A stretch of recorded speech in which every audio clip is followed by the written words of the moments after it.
রাসূলুল্লাহ সাল্লাল্লাহু আলাইহি ওয়াসাল্লাম বনী ইসরাইলের এক মুজাহিদের ঘটনা শুনিয়েছেন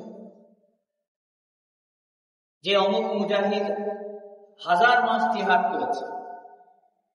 তো সাহাবায়ে কেরাম বিস্মিত হয়েছেন, আশ্চর্যান্বিত হয়েছেন যে একজন মানুষ কিভাবে 1000 মাস জিহাদ করতে পারে। তাফসীরে মাজহারিতে উল্লেখ করা হয় যে এই সূরা নাযিল হওয়ার, এই ফজিলতপূর্ণ রাত্রি সম্বলিত এই সূরা নাযিল হওয়ার কারণ হলো এই যে আল্লাহ রাব্বুল আলামিন এই উম্মতকে তো হায়াত কম দিয়েছেন, আর আগেকার উম্মতকে হায়াত দিয়েছেন অনেক বেশি।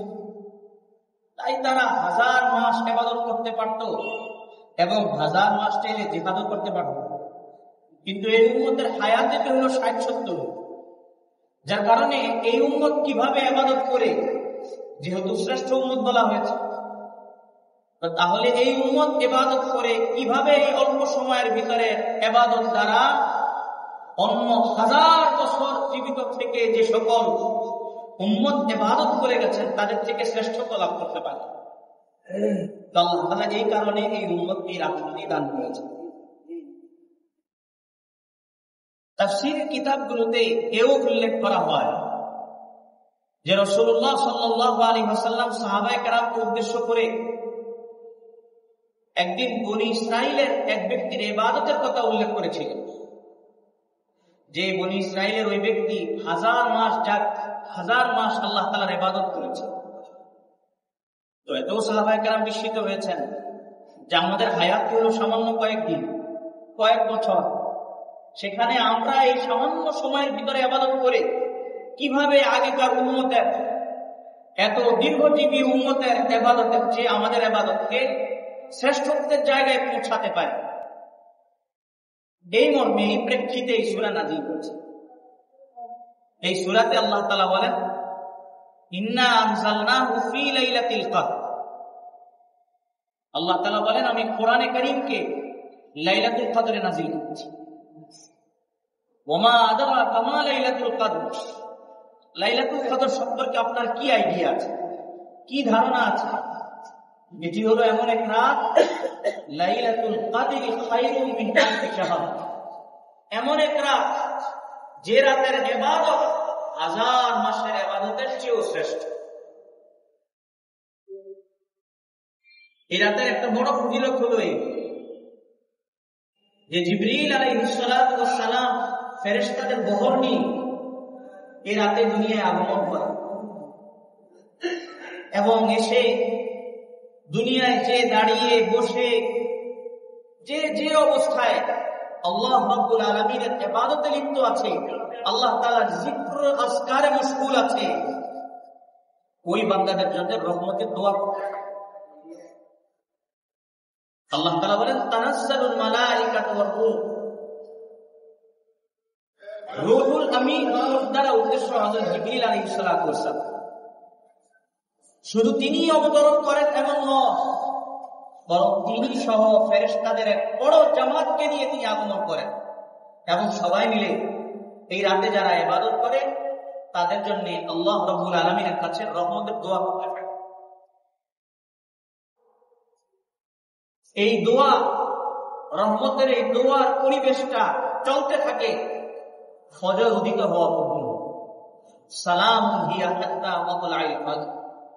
শান্তি, রহমত আর বরকতের দোয়া চলমান থাকে যতক্ষণ পর্যন্ত ফজর উদিত না। তাহলে এই রাতের সবচেয়ে বড় ফজিলত হলো যে আল্লাহ রাব্বুল আলামিন লৌহে মাহফুজ থেকে এই এক রাতে গোটা কোরআনে কারীম দুনিয়ার আসমানে নাযিল করছে। কোরআনে কারীম এক রাতে নাযিল হয়েছে। এরপরে 23 বছরের জীবনীতে সময় সময় যে সময় যে আয়াত নাযিল করা দরকার ছিল আল্লাহ তাআলা রাসূলুল্লাহ সাল্লাল্লাহু আলাইহি ওয়াসাল্লামের উপর নাযিল করেছেন। তাহলে এক নম্বর ফজিলত হলো এই রাত হলো কোরআন নাযিলের রাত। 2 নম্বর ফজিলত হলো যে হযরত জিবরিল আলাইহিস সালাতু ওয়াস সালাম ফেরেশতাদের বহর নিয়ে পৃথিবীতে আগমন করেন এবং পৃথিবীবাসীদের মাঝে যারা ইবাদতে মশগুল থাকে তাদের জন্য রহমত আর শান্তির দোয়া করতে থাকে। এই রাত্রটি কোন রাত, এ নিয়ে মুফাসসিরিনে কেরাম এবং মুহাদ্দিসিনে কেরামের মাঝে যথেষ্ট ইখতিলাফ আছে। অনেক ইখতিলাফ এমন আছে যে ইখতিলাফের পরে শেষ কথা থাকে, যে অমুকে এটা বলেছেন, অমুকে এটা বলেছেন, শেষ কথা হলো এই। কিন্তু লাইলাতুল কদরের নির্ধারণ নিয়ে যে ইখতিলাফ মুহাদ্দিসিন এবং মুফাসসিরিনে কেরামের মাঝে হয়েছে, এই মতানৈক্যের শেষ কথা নেই। তাহলে লাইলাতুল কদর যেমনি ভাবে পুরো রমজানে যে কোনো রাত্রে হতে পারে, তেমনি ভাবে শেষ দশকের বেজর রাত্রে যে কোনো রাত্রে হতে পারে। আর বেজর রাত্রি সমূহের মধ্য থেকে 27 রাত্রেও একটা রাত, তাই কেউ বলেছেন এ রাতেও হতে পারে। যেহেতু বিষয়টা অসামাজিক এবং মতানৈক্যপূর্ণ, এটার উপরে চূড়ান্ত কোনো সিদ্ধান্ত আসেনি মুহাদ্দিসিন এবং মুফাসসিরিনে কেরামের পক্ষ থেকে। এই কারণে কোন এক রাত্রকে নিজেদের পক্ষ থেকে নির্দিষ্ট করে ইবাদত করা আর বাকি রাত্রগুলোতে শুয়ে ঘুমিয়ে কাটিয়ে দেওয়া, এটা কখনো উম্মতে মুহাম্মাদীর জন্য ঠিক হবে। তাই মুহতারাম মুসলিয়ানে কেরাম, 27 রাত্রি কদরের রাত বিষয়টা এমন নয়, আবার 87 রাত কদরের রাত হতে পারে না, বিষয়টা এমনও নয়। তবে রাসূলুল্লাহ সাল্লাল্লাহু আলাইহি ওয়াসাল্লাম আমাদেরকে এই ব্যাপারে যে দিক নির্দেশনা দিয়েছেন তা হলো এই তাহাররাউ লাইলাতাল কদরি ফিল বিত্রি মিনাল আশরিল আওয়াখির মিন রমাদান। রাসূলুল্লাহ সাল্লাল্লাহু আলাইহি ওয়াসাল্লাম বলেছেন, তোমরা লাইলাতুল কদরকে, ফজিলতপূর্ণ বরকতময় এই রাত্রকে তালাশ করো। কখন? রমজানের শেষ দশক আর শেষ দশকের বেজর রাত্রিগুলো। তো তাহলে এই হাদিস দ্বারা তো মোটামুটি ভাবে আমাদের জন্য এতটুকু সিদ্ধান্ত, চূড়ান্ত সিদ্ধান্ত হয়েই গেল যে আমরা শেষ দশকের বেজর রাতের প্রত্যেকটা রাত্রে শবে কদর তালাশ করবো, ইবাদত করব।